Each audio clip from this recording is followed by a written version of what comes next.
Electronic configuration है, electronic विन्यास है, वो कितना होगा 2,4। यानी कि जो कार्बन है ये उसका नाभिक है, उसके बाहर एक शेल होगा, दूसरा उसके बाहर एक और शेल होगा, और जो उसका अंदर वाला शेल है उसमें 2 इलेक्ट्रॉन, और जो बाहर वाला शेल है उसमें 4 इलेक्ट्रॉन। तो बाहरी शेल में उसके पास 4 इलेक्ट्रॉन है।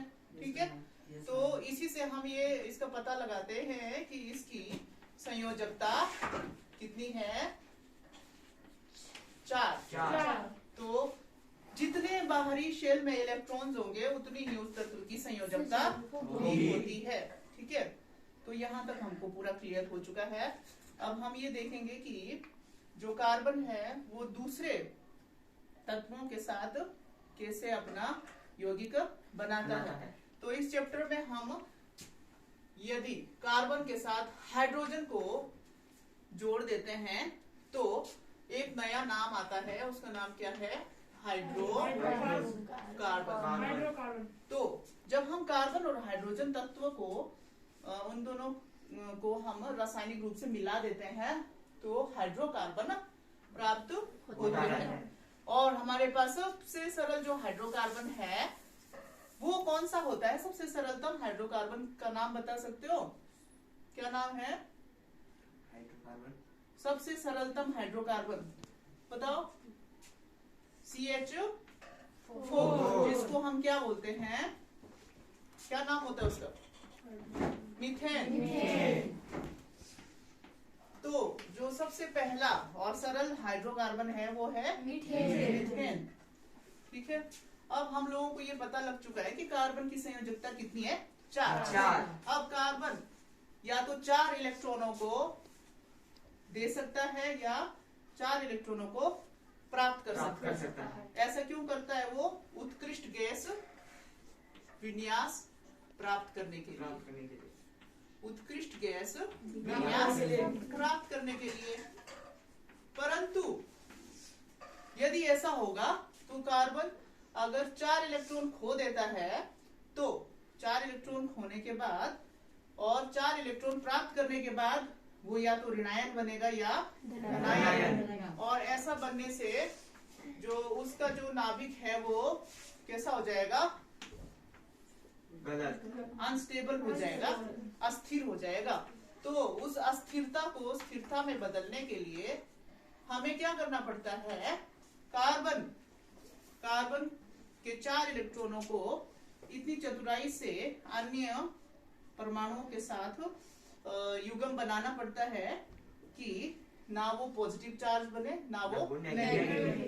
तो कार्बन अपनी इलेक्ट्रॉनों की साझेदारी अन्य तत्वों के साथ कर लेता है। जैसे आप लोग अपने फ्रेंड्स के साथ अपने वस्तुएं शेयर करते हो ना, वैसे ही जो कार्बन है उसको अन्य तत्वों के साथ इलेक्ट्रॉनों की साझेदारी करनी पड़ती है और इसी वजह से वो स्थिर यौगिक बनाता है।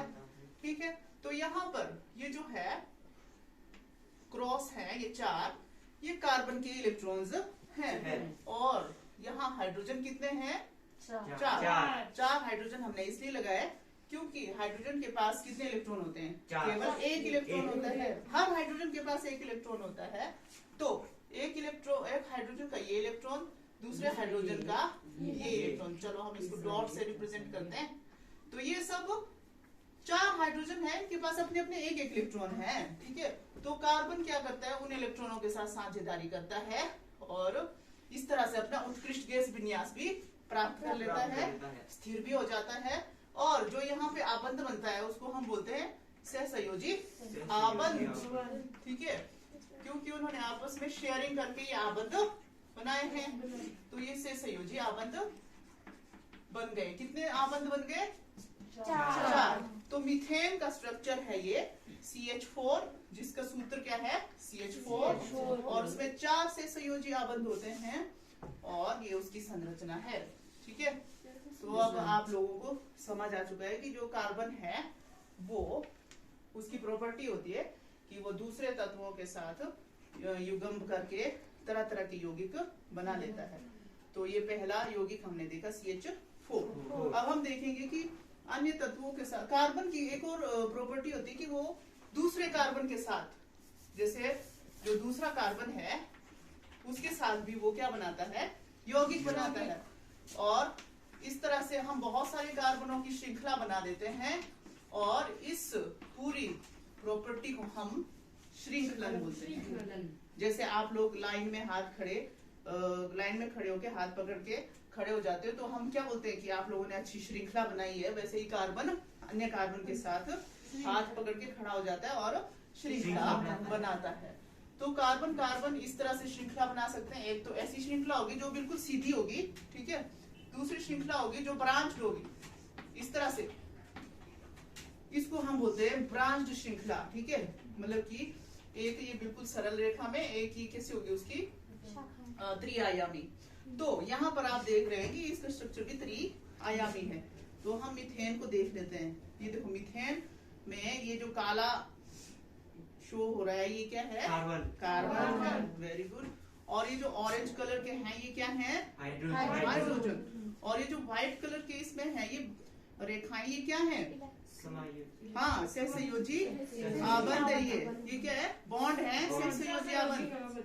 और इसको इंग्लिश में हम कोवेलेंट बॉन्ड बोलते हैं, ठीक है। तो हाइड्रोजन है 4 और कार्बन 1 है, तो 4 कोवेलेंट बॉन्ड्स हैं।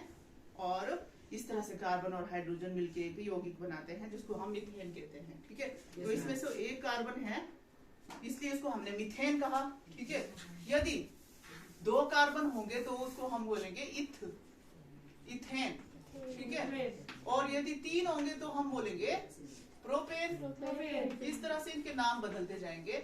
और कार्बन के पास एक और गुण भी ये है कि कार्बन के बीच में सिंगल बॉन्ड होगा तो हम उनको एल्केन बोलते हैं।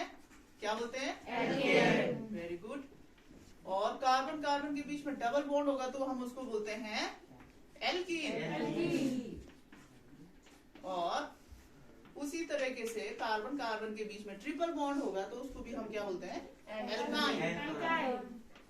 तो इस तरीके से ये पूरी मतलब श्रृंखला जो है कार्बन की, और उन दोनों में कार्बन में बॉन्ड कितने हैं उसके आधार पर alkane, alkene, alkyne, single, double, triple bond. तो इस तरीके से हम अलग अलग तरह के हाइड्रोकार्बन देख सकते हैं कार्बन के, ठीक है। तो आज हम एक और बनाते हैं, ठीक है। उसमें हम ये देखेंगे कि जो कार्बन है और जो ऑक्सीजन है, कार्बन और ऑक्सीजन किस प्रकार बॉन्डिंग करेंगे। कार्बन और ज्योति आएगी, ये कौन है, ऑक्सीजन किस प्रकार बॉन्डिंग करेंगे बेटा, ये भी देखो। अब इसमें हम हाइड्रोकार्बन को हटा के, हाइड्रोकार्बन को क्यों हटाया मैंने, क्योंकि अब हाइड्रोजन और किसका करना है हमने, ऑक्सीजन का, ठीक है। इसलिए इसको हम हाइड्रोकार्बन नहीं बोलेंगे। अब हम क्या देखेंगे कि कार्बन के अन्य यौगिक। तो अब हम कार्बन और ऑक्सीजन का कॉम्बिनेशन देखते हैं। एक तरफ कार्बन है, एक तरफ ऑक्सीजन है, ठीक है। कार्बन के पास हमने पहले ही पढ़ा था 6 इलेक्ट्रॉन होते हैं और इस तरह से वो अरेंज होते हैं। और ऑक्सीजन के पास होते हैं टोटल 8 इलेक्ट्रॉन। उसके पास बाहर होते हैं 6। और इसके पास बाहरी कक्ष में कितने, 4। इसके पास 6, ठीक है। तो अब इन्होंने आपस में किस तरह से शेयरिंग करनी है भाई, ठीक है। एक थोड़ा गरीब है, एक थोड़ा ज्यादा अमीर है, ठीक है। तो जो अमीर है उसको थोड़े कम इलेक्ट्रॉन चाहिए, ठीक है। और जो थोड़ा ज्यादा गरीब है उसको ज्यादा इलेक्ट्रॉन चाहिए, ठीक है। इसको 4 इलेक्ट्रॉन चाहिए, इसको 2, ठीक है। तो अब हम देखते हैं कि किस तरीके से ये बनाते हैं बॉन्ड। तो कार्बन ऑक्सीजन, अब मैंने 2 ऑक्सीजन इसलिए ले लिए हैं क्योंकि यहाँ पे कार्बन को चाहिए 4, ठीक है। तो कार्बन के पास होते भी 4 हैं बाहर, 4 इलेक्ट्रॉन कार्बन के ये हो गए। और ऑक्सीजन के पास कितने हैं, 6 हैं, पर उसको 2 इलेक्ट्रॉन के साझेदारी करनी पड़ेगी, ठीक है। तो इसका एक इलेक्ट्रॉन मैं दिखाती हूँ डॉट से, दूसरा ये है, ये इस ऑक्सीजन के हैं और इस ऑक्सीजन के ये हैं। तो 2 इलेक्ट्रॉन ऑक्सीजन के इधर वाले के, 2 इलेक्ट्रॉन उधर वाले ऑक्सीजन के, और 4 है कार्बन के। तो इन इलेक्ट्रॉनों के युग्म के बीच में आबंध बनेगा। ठीक है, आप बनाओ बोला, इधर आके ऋतिक राज आओ बोला, बनाओ इन दोनों के बीच में बनाओ। जैसे मैंने यहाँ किया है वैसे ही इस वाले कार्बन और इस वाले ऑक्सीजन के बीच में बनाओ। Very good. कितने बॉन्ड बन गए? दो। इधर भी दो। अब ये बन चुका है हमारा कार्बन डाइऑक्साइड। कार्बन डाइऑक्साइड यानी CO2। और इसको हम कार्बन डाइऑक्साइड बोलते हैं। कार्बन डाइऑक्साइड क्या है? गैस है कि क्या है? गैस है। ठीक है, और हमारे वायुमंडल में कितने प्रतिशत है ये? 0.03 प्रतिशत। ठीक है बेटा? Yes ma'am. तो ये कार्बन है। कार्बन कई रूपों में हमारे बीच में मौजूद रहता है। ठीक है, कार्बन कहाँ कहाँ है? कार्बन आपके सामने भी है बेटा। ये जो प्रिंटर है, प्रिंटर के अंदर जो इंक है उसमें कार्बन है। जो कागज है उसमें कार्बन है। ठीक है, और ये जो आपके सामने प्लास्टिक्स हैं, आइसोप्रीन जो है उसमें भी कार्बन है। चेयर्स में कार्बन है।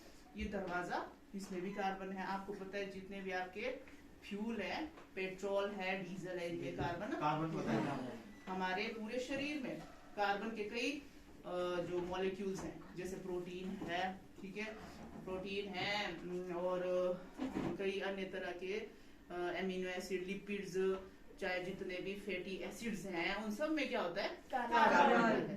तो हर चीज में, कार्बोहाइड्रेट में कार्बन है, ग्लूकोज में कार्बन है, चीनी में कार्बन है। तो कार्बन सर्वतोमुखी है। ठीक है, और अलग अलग रूपों में उपस्थित है।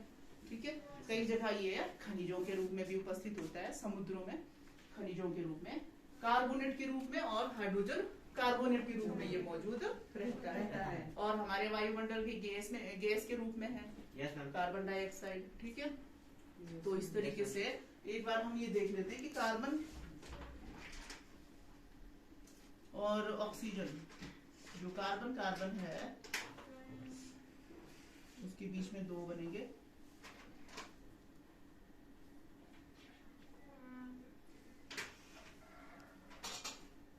चलो ये इसमें कितने हैं? तो आप लोगों को समझ आ गया ना बेटा? तो ऐसा बनेगा, मतलब जैसे ये मीथेन का स्ट्रक्चर था, इस तरह से आप और भी स्ट्रक्चर्स बना सकते हैं। ठीक है, तो चलो अब कौन बताएगा कि हाइड्रोकार्बन क्या होते हैं? यहां से बताओ, हाइड्रोकार्बन क्या होते हैं? कोई भी बताओ। किस तरह के यौगिकों को हाइड्रोकार्बन बोलते हैं? ऐसे यौगिक जिनमें कौन कौन से तत्व होते हैं? हाइड्रोजन और अभिषेक बताओ। हाइड्रोजन और कार्बन। ठीक है, उनको हम हाइड्रोकार्बन बोलते हैं। और सबसे सरलतम हाइड्रोकार्बन का नाम बताओ। मीथेन। और उसकी सूत्र बताओ, क्या होता है? CH4। ठीक है, बैठ जाओ।